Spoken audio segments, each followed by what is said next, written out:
People love to bag on humid DC summers, but I actually love them. And what better way to kick off this summer than with Columbia Heights Day on June 15th? So the rumor is that this idea came about when a bunch of friends were tossing around ideas over beers at Wonderland Ballroom. And shockingly, they actually followed through with it. And now the day is still around 16 years later. So there's going to be a dunk tank, a mechanical bull, a bouncy house, and even a watermelon seed spitting competition. So come out to it. It's at Harriet Tubman Elementary School on June 15th from 11 a.m. to 5 p.m. And it's going to be fun.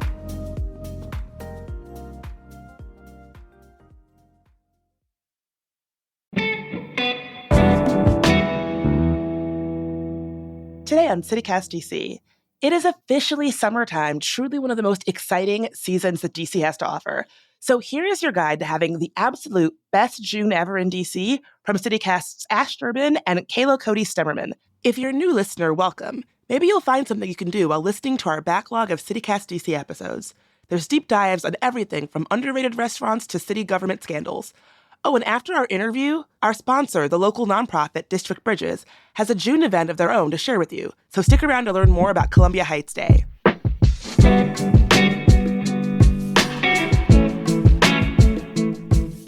Today's Thursday, May 30th. I'm Bridget Todd, and here's what DC is talking about.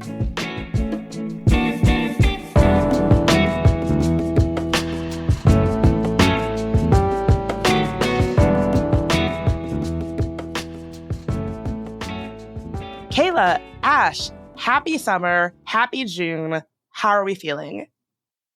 Good morning. Good, excellent. So happy it's time. I feel like June is like the official start of summer, and now that it's here, what kind of vibes are you two hoping to curate this month? For me, summertime, it always comes back to this for me. This is a little bit of a specific vibe, as I feel like I tend to offer in these things, but we are lucky this year in DC having both a good beer garden culture and I think a pretty strong soccer fandom.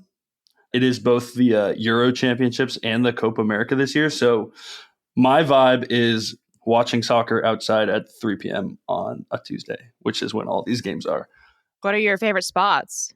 It's crazy because it's like not spots I would go to unless there was soccer playing. It's like Wonder Garden in Noma is popping, which is like, I don't know, not to hate on the spot if anybody listening likes it, but I've probably been there like 50 times in my life. Just it has its place. They're always showing the soccer games. It's always fun. There's like food and like that's where like the embassies will show up for certain games. So like the German embassy or the English embassy or whatever, like they'll have like little parties. So like there's a bunch of people like getting after it.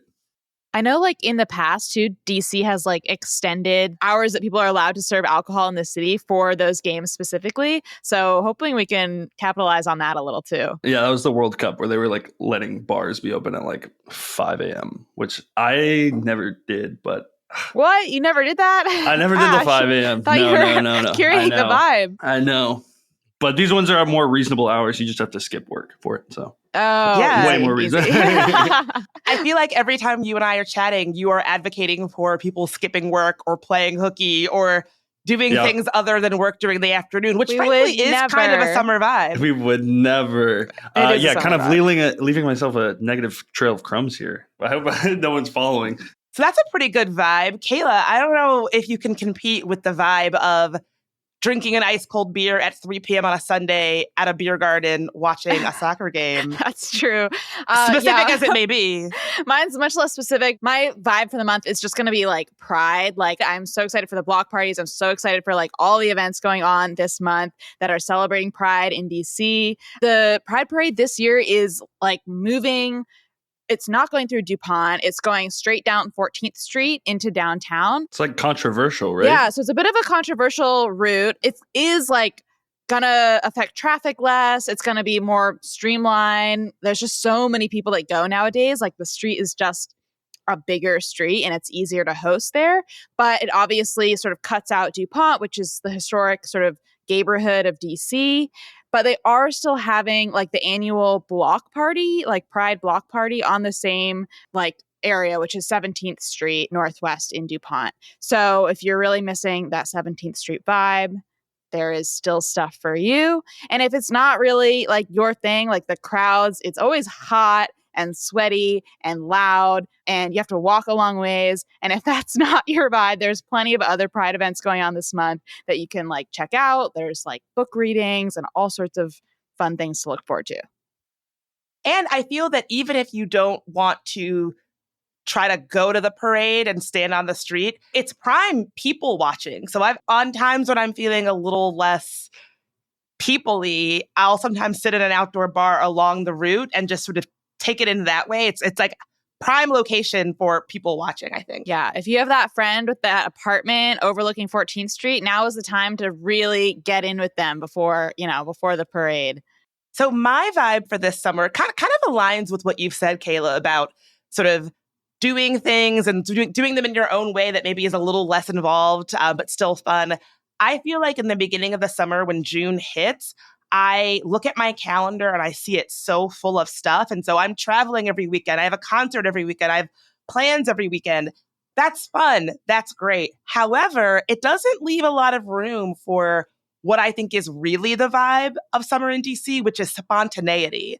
So the vibe that I am curating and sort of offering to folks listening is that it can be really easy to wake up and realize that you've hyper-scheduled yourself with very fun events, but leave spaces intentionally for walking down the street and seeing a friend who's like, oh, do you want to go to a movie? Do you want to go to the park? Leave room for spontaneity. That is what summer should be about, not just scheduling fun event after fun event after fun event, which does sound exciting, but might get a little much. Like leave yourself some breathing room for the spontaneity of the summer. Yeah. The burnout is real too, I think, in the summer. It can be easy to like literally just and go hard. Yeah. Yeah. So I actually have a pretty tangential tip. I don't know, DC, we know it gets hot, especially June. I feel like this May has actually been somewhat mild, but no, you don't think so? Speak for yourself. Yeah. I think it's hot out there. It's like 80 degrees. Well, June is when it really picks up, I think, true, and we that's start hitting those like disgusting days. And Those I feel like I'm humid days. always kidding myself going into summer, being like, I'm going to wear these outfits. I'm going to do this. I'm still going to get my fits off, even though it's hot in summer. And then like, I'll try that. And then the first day I do that, I like go out and do something and it's just immediately drenched in sweat. And my tip for this year is like, I'm not even going to try. I'm going straight in, shorts, sandals, cut off tee. I'm playing the heat game. I'm going comfort over style. Hopefully I can find some middle ground, but I'm not even pretending anymore. I'm just going to. Yeah, do your neighbors a favor and just like ditch that natural deodorant. Just really. Oh, that's like my tip for everybody. That natural deodorant is not for DC summers. It doesn't work. It doesn't It work. does not work. Get away with it in the wintertime. If you're not going out and you're wearing like a sweater, do us all a favor. Throw it out. You need that antiperspirant. The natural deodorant does not work for DC. That's a huge tip, honestly. Ash, I want to see you in some like flowing, loose, like light colored linens. I feel like when it's really hot and you're trying to avoid like a loose flowing linen. I want you dressed like essentially you're about to become a cult Dude, leader. it's funny you mentioned I have literally just invested in some linens. Another great tip: invest in some summer linens, people.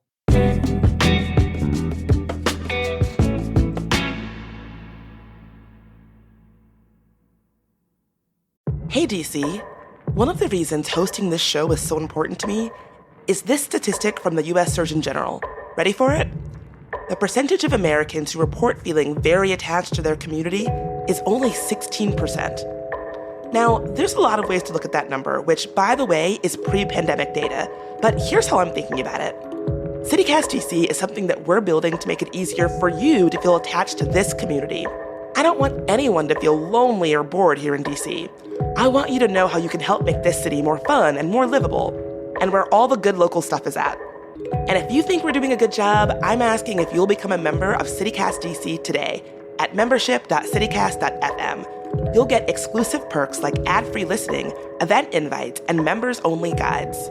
But most of all, you'll be part of a project dedicated to making the number of DC residents who feel attached to this community a heck of a lot higher than 16%. See you over at membership.citycast.fm, and thank you.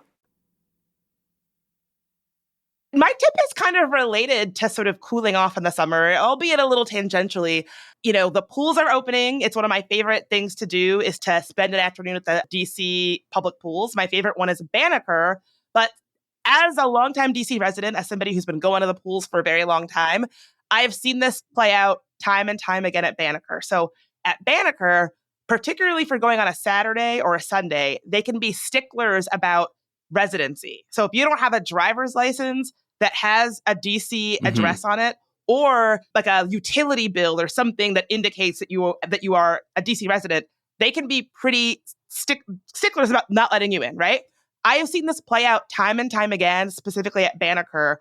Banneker is entirely run by like older Black aunties. And I specifically see this thing where it's like a young white person who's just moved to DC, doesn't have their license updated, totally get it, but they think that they can sort of like speak to the manager their way into the pool. And my tip for everybody, I just want people to know, I'm just going to keep it real.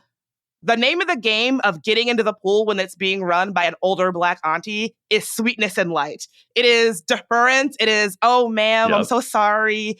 Don't try any of that talk to the manager stuff. You're going to get nowhere. It's going to be worse for you. It's sweetness and light, and it's deference, and it's calling her ma'am and being very sweet. So I've seen them throw people out of the line with glee because they were, oh no. Yeah, it's all sweetness and light with those ladies in there.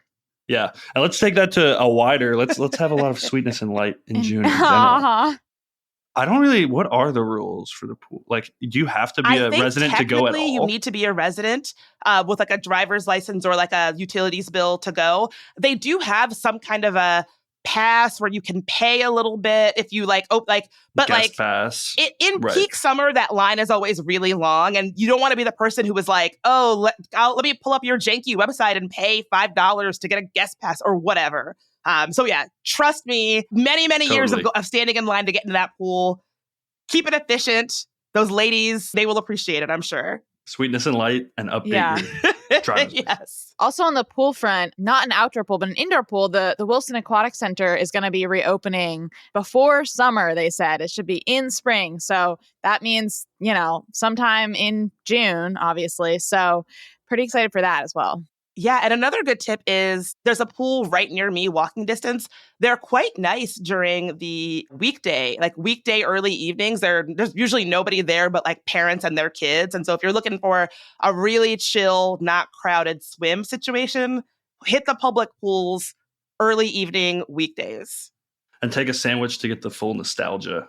Swim and then bag of PB&J. Doritos. Oh, hits a spot. Yeah. Yes. All right. Well, my tip is less fun. My tip would be to get a bike for the summer because the Metro is having some major shutdowns. The Red Line specifically, they're shutting down the Glenmont, Wheaton, Forest Glen, and Silver Spring stations starting June 1st, going all summer long until August 31st. And Tacoma Station is also going to be closed starting June 1st to the end of June. So mentally prepare yourselves to either take that bus, get a car, get a bike, get something else, and save yourself the frustration because it's going to be a long summer of commuting if that's your route. Yeah, no, I need to look at the bus routes because that is you. So I'm gonna need to start doing my research. Lest I just don't have a social life this summer. Well, when you're taking the bus or your bike, what are some things that you could take a bus or a bike to? I.e., what are some cool events happening this month in DC? I think this is one of my favorite DC events in general. Perhaps it's slept on. I feel like I don't hear about it as much as maybe I should. But anyway, I've been going my whole life. Smithsonian Folklife Festival starts June 26th. It's on the Mall. It goes until July 1st. So it's right at the end of the month. What's the theme this year? The theme is Indigenous Voices of the Americas. There's going to be craft exhibits, live music, and cooking demos. There's also like food that like ends up being pretty pricey, but like it's worth it because you're like down on the Mall and it's free. So you're not paying for like a ticket to get in. So it's like good food. Usually there's like beer and stuff too. And it's like nice to just like pull up and like have a picnic. And the music is always like really cool and different. And I feel like I've opened my eyes to so many different types of like music and art from all over the world by going to this throughout my life. So it's like multiple weekends, right? Yeah. It's the 26th through July 1st. So a couple weekends. Yeah, I do want to go to that this year. It got so hot last time I chickened out, but this is the year. Wear linen, wear real deodorant, Yeah. take the bus. Exactly. What will you be doing this month, Kayla? You know, I'm going to be at the wharf dancing. They have this like Friday night dance Oh. series throughout the summer where they have instructors come in and every week it's a different type of dance. So there's like a country line dance one, there's a swing dance one, Whoa. there's salsa, polka, like there's all these fun like dances where you like learn it. And then like the next couple hours is like just like on the wharf doing country line dancing with like all your neighbors, and it's so fun. I can't wait for them to start. Yeah, I'll be on the wharf in my flamenco dress, really getting after it. Dude, I've been looking for line dancing forever. I know, it's so fun. That's like the coolest thing ever to me for some reason. It's so fun and it's so easy. Maybe at the beginner level. I'm trying to Oh, get I to see, that I next see. level of country line dance. Yeah. I feel like it's a meet cute waiting to happen. You know what I mean? Too. Definitely. Yeah, totally. If anybody meets their soulmate at that event, let us know. Please, you can thank us. What about you, Bridget? What do you got for events? Well, the thing I'm probably looking forward to the most this month is Booty Rex, one of my favorite pride parties. It's happening June 7th at Black Cat at 8 o'clock. It is just a really fun queer pride dance party. I've been going since earlier iterations, back when it was called She-Rex many years ago at Chief Ike's. Rest in peace. But the new iteration is Booty Rex. It is super fun.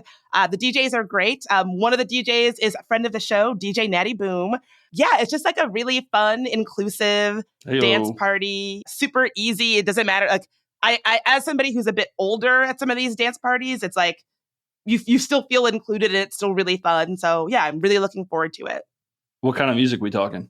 It can kind of range. Like in the beginning when I would go, it would be sort of your standard queer fun dance hits, you know, your La Tigres and your yeah, yes. But it's really evolved to a lot of like really complex Afro beats. And so if that's your thing, it is very high energy is what I would say. So come dressed to sweat, wear your real deodorant, wear your linens because you will be sweating. We're line dancing to the yeah, yes and Afro beats. It doesn't sound bad. It sounds like a vibe.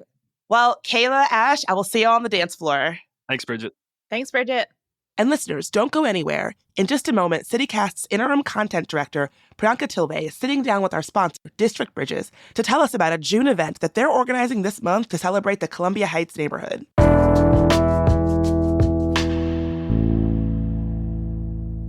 Hey, I'm CityCast Priyanka Tilve here with Brianne Dornbush, the executive director of District Bridges. Brianne, Columbia Heights Day is right around the corner. It's on June 15th, right? So what is the history of this event? So Columbia Heights Day is actually the event that got District Bridges started from the very beginning. Oh my God, no way. Yeah.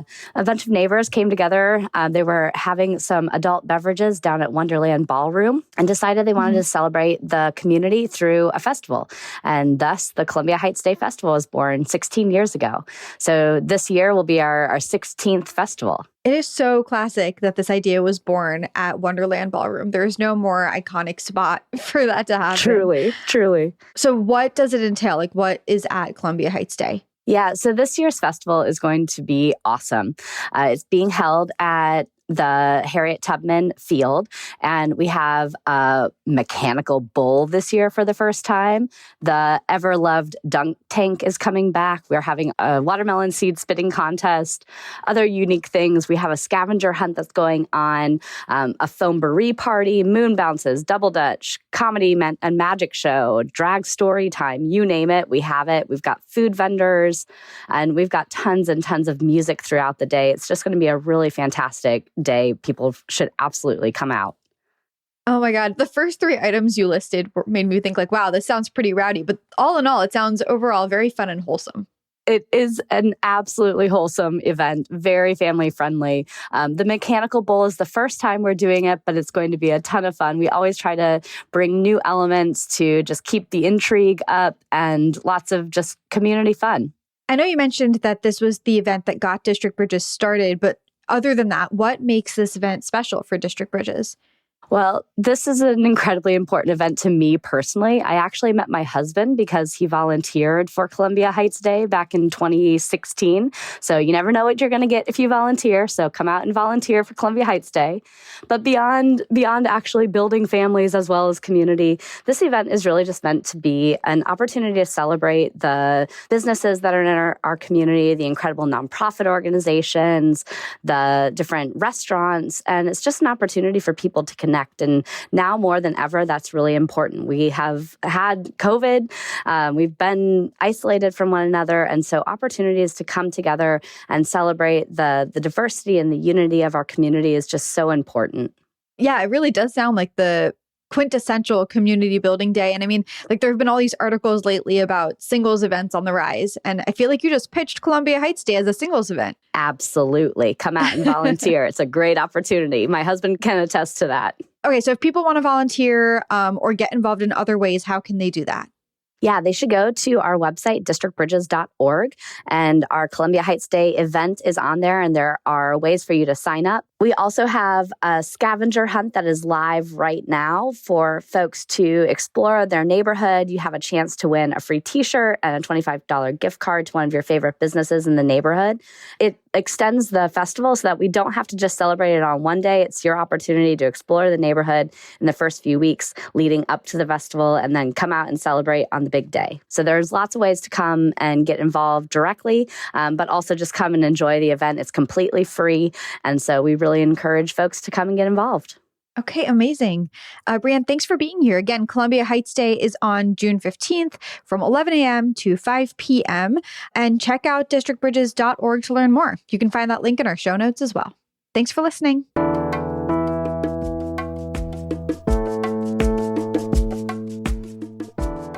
That's all for today here on CityCast DC. If you enjoyed the show, why not tell a friend who it's time to have a real conversation with about their deodorant choices? They can also rate the show, leave us a review, and subscribe to our morning newsletter. We'll be back tomorrow morning with even more news from around the city. Talk to you then.